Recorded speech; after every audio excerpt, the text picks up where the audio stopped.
Hi, I'm your host Vasco Duarte. Welcome to the Scrum Master Toolbox podcast, where we share tips and tricks from Scrum Masters around the world. Every day, we bring you inspiring answers to important questions that all Scrum Masters face day after day.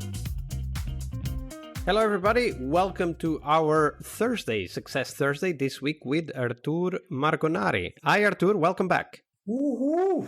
Hello! Thanks for having me again, Vasco. Absolutely. So Thursday is Success Thursday, of course, where we explore what success means for us as Scrum Masters. But before we dive into that, I do want to ask you, what is your favorite retrospective format and why?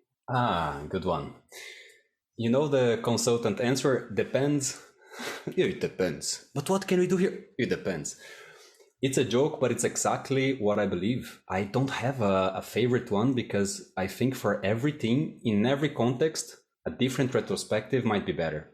So if I facilitate today one format of a retrospective for one team, maybe at the same time that I'm facilitating for the other is going to be a disaster. It's not going to be the safe space or the design they need to speak openly and to communicate. So for me, I think it's a key thought as a Scrum Master to be thinking like, what do they need right now? What is needed right now? I'm going to give just a quick example, Vasco. I had a challenge for some time that was every retrospective, I'm going to do a different one. So I did that for months and months. Was always pushing myself to bring something different, a different way of facilitating, different style and ways of interacting. But for one specific team, what I did was they were in a very, how can I say, they were being bashed again and again. The management hitting on them is always, it's your fault. I cannot believe that you cannot reach the goal. The client is already complaining about you again. It was a bit harsh, I have to say. It's even worse than what I'm saying here. But what I did for the retrospective, I just arrived on that team. And what I did was, hey everyone, I did my Energizer, my ice break. I played some music. I always do something different, some engaging thing. And then I asked them to write what they see as positive in their team right now. If they want to give kudos to someone, if they want to say thanks to someone or something nice that they see in the team. And then the first thing I hear back was, I just need 10 seconds. Someone just said that right away. I just need 10 seconds. Oh, okay, so you're going to be done quicker, but you have 3 minutes. No worry. And then they were writing, and then the guy that said, I just need 10 seconds. I saw him looking up and then going again to the paper, looking up again and going again to the paper and writing another one and another one and another one and another one. And after 3 minutes, they started sharing the good things and the kudos. Thanks for helping me with that. Thanks for this. I think we have a great communication. I love the way we trust each other. I love how we are actually dedicated. And they started sharing that. And they knew that the retrospective normally was 1 hour and a half. And after 20 minutes of writing down and sharing, I said, thanks everyone. We are done. I wish you all an amazing day. And they were like, wait, what? But what about the rest? I said, no, that's it. That's it. Thanks for opening your hearts and sharing.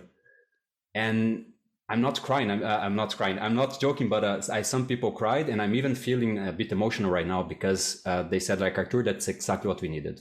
It really made me emotional right now because the person, while saying that, was having tears in her eyes, and the other guy, the 10 seconds one, said like, yeah, I'm thanks for that. I didn't know that we have so many things. Thanks for making it visible. So the point is, depending on the situation and the context and the moment, we need to do something different for them. And just to close this one, to not be too long, Vasco, what I love to do is, who would like to facilitate the next one? All of a sudden, who would like to be a volunteer for facilitating? Because I'm tired of my voice. You are probably tired of my voice. Let's have someone else. By the way, if you volunteer, I'm going to help you from the beginning to the end, to design, to create and what you can do. But you are going to be the one having the ideas and facilitating all the way. And it's something that works very well. They have a different perspective, some different voice and style of facilitation. And I just stay in the back of the room. I take notes. And I share afterwards with the person. So it's also something that works, and I recommend for every session, actually. Who would like to facilitate the next one? Absolutely. A great story, too. A story of how, as you said, finding the right retrospective for the team at that moment can really change the dynamic. All right, but now we turn our attention to the reason why we run those retrospectives, which is, of course, to reach a successful outcome for our work as a Scrum Master. So, Artur, what does it mean for you? What does, in your mind, what does being a successful Scrum Master mean? Oh, that's a fundamental question right there. Thanks for that one. I think what I don't want is, I think we mentioned in the yesterday's episode, is that they're doing that just to check boxes. I think that's the worst metric ever. Like, oh, so you have a daily stand-up, you have a sprint review, retrospective, planning, all put into place. Oh, all right, check. You have a backlog, check. Oh, we have a product owner, check. Okay. Wow, it's going very well, the journey. For me, that is just BS. I mean, that is just superficial, right? We need to do those things to learn. We need to practice. But I think if we are doing that just to check boxes, that is not a very good metric to say if I'm successful as Scrum Master or not. I think the success is pretty much linked, to be honest, something I do quarterly with my teams. It's an NPS about myself to start with. How do you recommend me as a Scrum Master for another team? You score from 1 to 10, and then to improve and things that you liked about. That's not a metric of the success of the whole project or the whole department, but rather for me to start with. I do that regardless. That's how I learn how to connect with them and how to improve. But the basic ones, for instance, the payroll in our previous episode, it was the main one was the accuracy of the payroll. How accurate are we paying people? So I think the quality, the NPS of the users and the teams, because there is also the NPS for the teams to be, how much would you recommend working on that team, right? You can call it NPS, you can call happiness survey, you can call engagement survey, call it as you like, but how much people would recommend working on the team?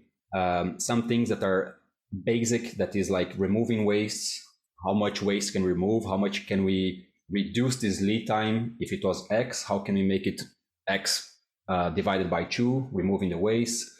So I think there are some basic metrics that we can observe, but I think also, as we said, if you are passionate about the problem, you also should be looking at the metrics that are solving that problem, right? If it's about the quality, if it's about the time to market or the NPS for the customers, we also should be checking that. And I try to detach myself as much as possible from those goals. It shouldn't be. I mentioned the NPS, but it's just for myself. I shouldn't be stepping on the goals for the department, for the company, or for the team, but rather making sure that I can offer the tools, or that I can coach when needed, that I can bring some practices that will help them to reach those goals by themselves. Otherwise, It's just me. And I think that's a great point. Very often when we talk about success for Scrum Master, we talk about many things like team takes ownership, they run the process without me, they don't need me, blah, blah, blah. But one thing that you mentioned that is very important is that they know what their goal is and they are working towards the goal, right? There's a visible progress towards the goal. I think that's very important. Thank you for sharing that, Artur. Thank you, Vasco. Part of a successful Scrum Master job is to help the product owner. Tomorrow we explore that critical role in Scrum, the product owner role. Tune in to learn about product owner anti-patterns, what you can do to help the product owner, and a real-life example of what a great product owner is and what made it so. Tomorrow on our Friday Product Owner episode. See you tomorrow. We really hope you liked our show. And if you did, why not rate this podcast on Stitcher or iTunes? Share this podcast and let other Scrum Masters know about this valuable resource for their work. Remember that sharing is caring.